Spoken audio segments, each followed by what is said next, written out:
All right, thank you all so much for joining. My name is Amanda with stemCONNECT. I'm sorry if you hear noise in the background. I am at a conference right now for the Technology Student Association. But today we are connecting with an expert from industry for Spooky Month. I'm very excited this time around. We are talking about cemeteries. So you should see on the screen next to me, Barbara Clark. And she is here with us from the Florida Public Archaeology Network. If you have any questions at any point, you can just go ahead and submit them in the question box. If you're curious where that is, if you're on a computer, it's going to be right on the side of your screen. Just go ahead and type those in there. We'll get all the questions and comments along the way, and we'll make sure to ask them to our experts so you can get answers in live time. If you happen to be on a smaller screen like a tablet, it's going to be on the top of your screen. And finally, if you are on your phone, it's going to be on the bottom of your screen. Additionally, if you are on a phone viewing this, I might be the only person you see right now. To see everybody else and to see the PowerPoint, just slide your screen back and forth, and you should see all the other availabilities. With that said, if there's any video or audio issues along the way, also submit those in the question box. We'll help you get reconnected. And with that said, I'm going to pass it off to Barbara, and I'll be in the background. Well, hello, and thank you so much for joining us today. So my name, as she said, is Barbara Clark, and I am an archaeologist. I work for the Florida Public Archaeology Network up in Tallahassee. So I'm very excited to join you today about cemetery exploration. It's one of my favorite topics. So let's get started. So a lot of people don't really think of burials and cemeteries as being archaeology, but because they are below ground and because they are older, they are considered burials. And burials are really important to learning about people from the past, which is what archaeology does, because, well, it is the people, right? They're the burials.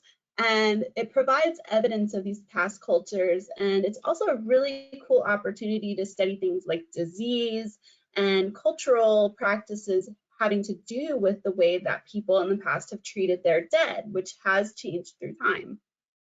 And there's a lot of really cool information that you can get from cemeteries, everything from social status, being, are they rich, are they poor, what ethnicity they might be, are they African American, are they Menorcan, are they Caribbean, are they white, are they Jewish, Christian.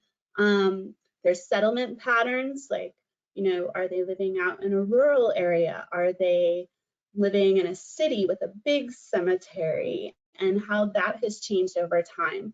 And in the screen, you'll see in the bottom corner a cemetery, a man looking at a bunch of above ground graves. That is a really cool cemetery in Port St. Joe or Port St. Joseph. And they had a yellow fever epidemic in the 1820s, and it wiped out an entire city. Now, the city of Port St. Joe exists today, but it's a different city. Because of the yellow fever epidemic, they actually moved the entire city and kind of started over because they had lost so many people to that disease. So it's kind of, us living through a pandemic today, we can kind of relate to that more than we might have been able to just a couple of years ago. Now, gravestones are super cool. And I know you might think, ooh, cemetery, creepy, who wants to visit that? But I definitely encourage you, when you go to a new city or a new place, go to the historic cemetery, because they really are like outdoor museums, and you can learn a lot about the community just by visiting them. And these are just a few of my favorite headstones. And I know that's kind of a silly thing to have, but I do indeed have it. So epitaphs are just short little blurbs that honor the person who's buried there. And they're not as common anymore, but historically, we saw a lot of them. And this one on the bottom is, sleep on, dear mother, and take thy rest. God called thee home, he thought it best. So it's just a little kind of nice saying for mom who passed away. But there are some humorous ones. We're getting kind of, with all the technology we have to carve all these cool stones, now we have some pretty interesting headstones. And at the top are two of my favorites. If you have a grandma or a mom who has a favorite recipe that they refuse to share with anybody, they may have said, nope, I'll give you that, recipe over my dead body. Well, somebody took that literally and put mom's Christmas cookie recipe on her headstone, which I think is pretty funny. And I keep meaning to actually make that cookie recipe, but I haven't yet. And then there's another one, and this one is in the Keys. It's BP Roberts, who died in the 70s. And it said, "I told you I was sick," which I just thought was kind of a little funny humor for a cemetery. But when you're looking at cemeteries, you can look at all the things carved on the gravestone and kind of get an idea for who that person was. Of obviously things like their birth date, their death date. Sometimes it actually tells you where they were buried, and it might tell you who their, children were and their husband and wife were. And like I said, even recipes now, which I think is kind of fun. This is probably my very favorite headstone. This is in the Old City Cemetery up here in Tallahassee. It's in downtown Tallahassee, and it's the grave of Elizabeth Budd Graham. And she is unfortunately known as Tallahassee's witch.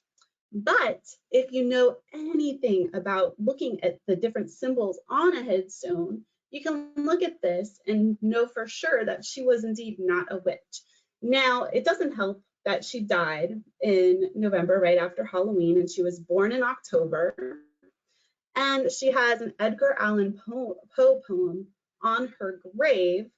The name of the poem is called Lenore. And Edgar Allan Poe, if you're familiar with him at all, he kind of is known for dark, kind of spooky stories and poems. And this one is about a woman who died young. And that is why it is on Bessie's grave, because she died young. She was born in 1886 and born in 1866 and died in 1889. So she was very young. And so that's why the poem is on there. It's not because she's a witch, but everybody thinks because it's Edgar Allan Poe, she must have been a witch, right? But if you're looking at this, you'll see a cross, an obvious Christian symbol, right? But also at the top of her really beautiful grave is IHS. And that is the Greek symbol for God. The reason a lot of people think she is a witch is because the inscription on her headstone faces west, not east, which is typical of a Christian burial. But it was really common in the late 1800s in the Victorian era to have them facing another way if they were on the outside of the cemetery near the fence, because they wanted people to be able to see it. Look at how big her grave is. It's huge. Somebody spent a lot of money on that. So of course, they want people to be able to read it and to admire it. And that's why it faces the wrong way, not because she was a witch. So I always like to point out that if you kind of know a little bit about what you're looking at, you can get a more accurate story of who this person was. You're not going just off of superstition or, spooky stories you've heard. So there are threats, unfortunately, to our historic cemeteries, and I like to think of them as outdoor museums. And if things like this were happening to our indoor museums, we'd take them very seriously, right? We would be really upset if somebody came in and stole things from an indoor museum or started pushing things over and breaking things. But with cemeteries, sometimes it kind of gets ignored, unfortunately. And there are natural reasons that these cemeteries kind of get destroyed over time, right? They're outdoors. Nature, trees fall, acid rain, things like that. But there's also a lot of things that humans do that cause them to get damaged. And we want to really make sure that we don't do those things. We want to make sure that if we do go out and clean a cemetery, that we're being respectful and we're actually cleaning it the right way. Some damage actually occurs from people who think they're doing the right thing, but they're not. And one thing I always tell people is do not use bleach on headstones.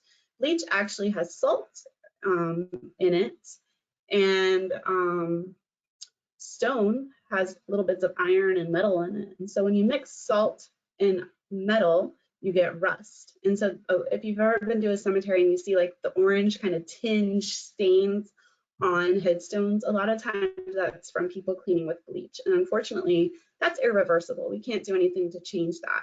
So we always tell people to use just water, or you can use a product called D2, the letter D and the number 2, and that works really well. So one of my favorite cemetery stories is I was working with an African-American community here in Tallahassee, and they were looking for some graves, and not all graves have stone markers, right? Not every grave has a big stone like Bessie, right? Or even a little stone. But I was talking to some people, some older gentlemen, and they remembered being at funerals, graveside services in this one area, but there were no headstones there. How are we gonna find them? Well, I'm sure some of you have pet dogs, and some of you are big fans of puppy dogs. Well, we use dogs. There are dogs that are specially trained to sniff the ground and find scent from old burials. And you wouldn't believe it, but burials that are even a couple thousand years old in some cases have been found by dogs. They still smell, not to us, but to a dog's really sensitive nose, they still smell. And so these dogs were able to find the locations of some of the burials. And then we used ground penetrating radar, which that is that lawnmower looking thing. And what that does is it picks up changes in the soil, either in how dense the soil is, or how mixed up the soil is, and it tells us where burials might be. And when we're looking at the screen that he's looking at there, it picks up different patterns. And with a cemetery, we expect to see, grave shafts, which is the hole that people are dug in or buried in, certain intervals, certain distances apart, and they're usually about 6 feet down, and they're usually about 6 feet long and a couple feet wide. And we started seeing that pattern exactly where these dogs were telling us that there were burials. So we didn't dig them up. That would be the only real way to know for absolute 100% sure that there are burials there. But between the dog indicating that there were burials there, and then the ground penetrating radar also telling us that there are burials there, we're pretty certain that there are indeed burials there. And we were able to confirm what these people were telling us. So it's one of my favorite stories because I like dogs, and I think it's really cool that dogs are able to do that. So when you're in a cemetery, I told you, they're kind of like outdoor museums. And if you look at all the different symbolism, it tells you a lot, not only about the individual person that's buried there, but also about the time. The one you see, the skull with the angel wings, that's called a death head. And it was very popular during the Victorian era, which is when we saw a lot of death, right? There was yellow fever epidemics, there was all sorts of stuff. Women were dying in childbirth, and a lot of children were dying of sickness. They didn't have the modern medical technology that you and I are so lucky to have today. And so to them, death was all around them. We get these really dark, kind of morbid art associated with it. And one of my favorite things is called hair art. It's when they would take the hair of a loved one and turn it into art or jewelry and either wear it or hang it on their wall. You also have mortuary photography, right? Today we have these, right? We take photos all the time and don't even think about it. Well, during the Victorian era, a young child might die and the parents have absolutely no photos of them because it was a much more expensive and arduous process. And so they would actually kind of prop the child up in a nice dress, and then they would take a photo of it even though it had passed away, so that mom and dad would have something to remember them by, which is kind of creepy. We wouldn't necessarily want to do that today, right? But if you think about it in the context of the time, it makes sense. You want something to remember your child by. But in addition to that, when you're looking at the stones, there's a lot you can learn about the person. If you look at the pretty symbols, lambs are often associated with children, right? The innocence, it has a lot to do with like the Christian symbology of a lamb representing innocence. If you look at some of the flowers that are carved into stone, it'll look like the stem has been snapped. And I always thought that was just a mistake. Maybe the stone carver got a little too excited and carried away, but it actually is a broken stem of the flower, meaning a life cut short. So if you look at the birth and death date on that headstone, a lot of times you'll find that that person died at a young age or was a child. And then you also have, your dove, which represents peace, and anchor, which is maybe, the anchor of the family. You can take it as like a symbol to represent, like maybe it was the father or the grandpa or somebody who kind of held that family together. Or It could be somebody who was in the Navy or, was a ship captain or something like that. And then also woodsmen of the world. If you've ever been through a cemetery, you see these ones that kind of look like tree trunks. And you're like, huh, that's weird. Those are actually headstones for a fraternal organization called Woodsmen of the World. And members of this organization, these were people that, worked in the lumber industry and such. And they would sell life insurance policies. And when you got that life insurance policy, you actually got a cool tree trunk headstone that came with it. They don't do it anymore because it's too expensive, but you can still find them around cemeteries, and that organization still exists too, which is kind of neat. So I will stop sharing my screen here, but if you all have any questions, I am happy to answer them. Awesome. So we don't see your screen anymore, but if you have questions, please go ahead and submit them in the question box.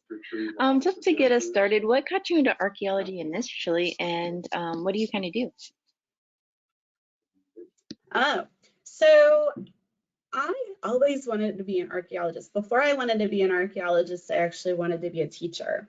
And a lot of archaeologists, they go to college and they want to do something else, and then they take an archaeology class as an elective and they get kind of sucked in. Not me. I wanted to do it from the beginning. And what's really neat about my current job is I kind of combine archaeology with teaching, so I get to do both things I always wanted to do. But I am one of those rare birds that always wanted to do archaeology. And what I do in my current job is public education.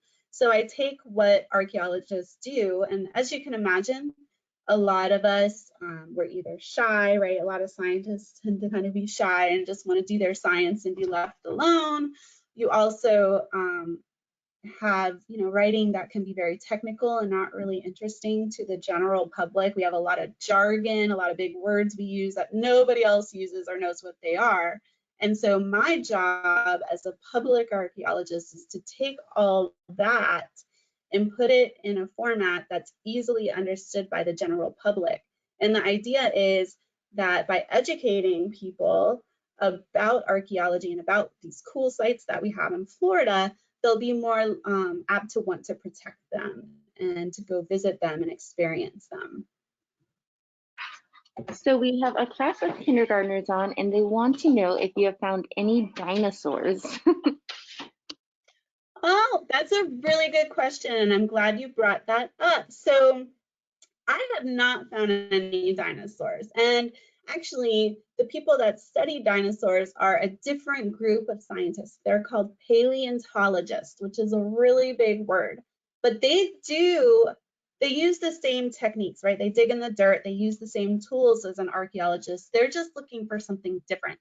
Archaeologists are looking for things relating to people that lived a long time ago. So think arrowheads, old pottery, stuff like that, whereas paleontologists are looking for dinosaur bones. Now, sometimes archaeologists do run into really old animals, say mastodons, for example. We actually used to have mastodons here in Florida, which is crazy.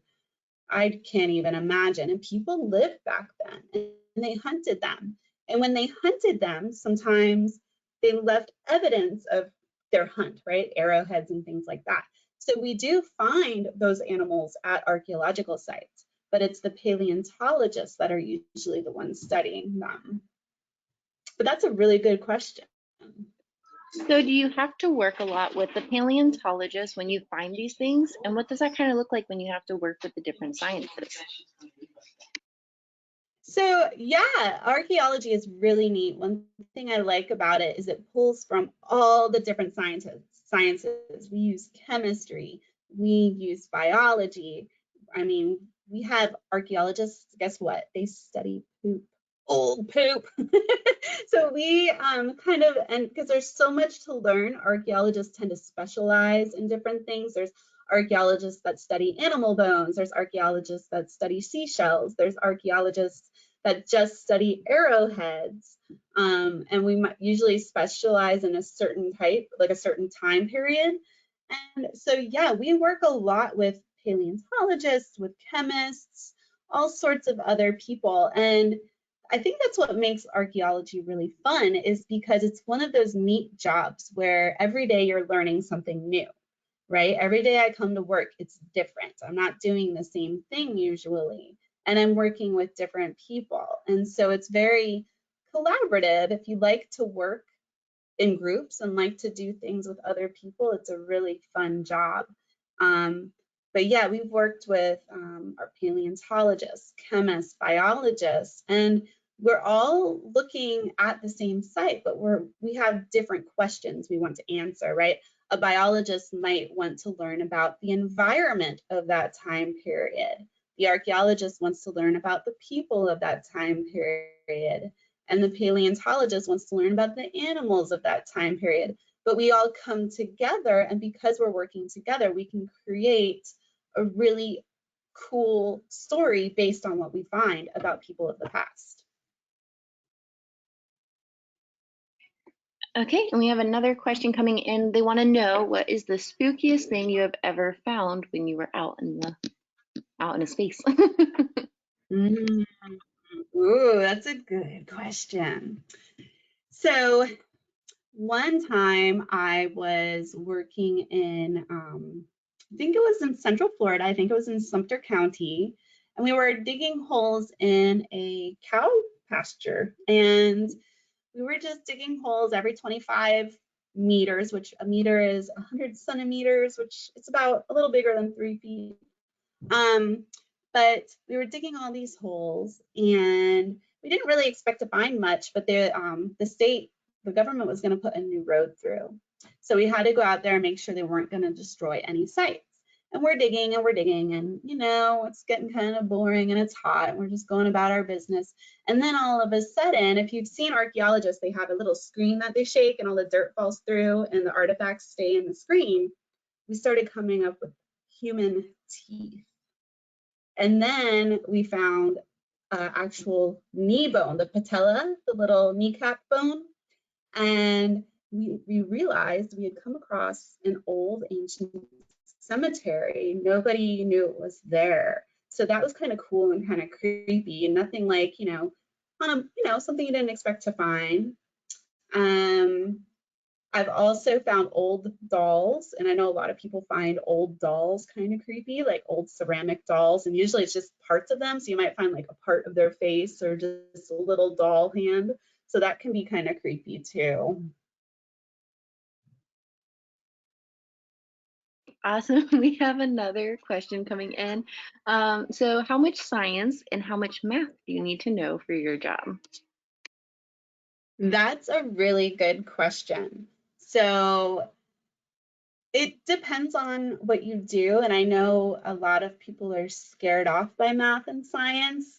The math that we do use, it's measurements, right? So, length and also weight, so stuff like that. There's not a ton of math, and the math that you do use, you kind of use it over and over again, so you get good at it. I was never good at math in school, so please do not be scared off if you think, oh, I can't do this because I'm not good at math. You can, definitely, and I bet you are better at math than you think you are.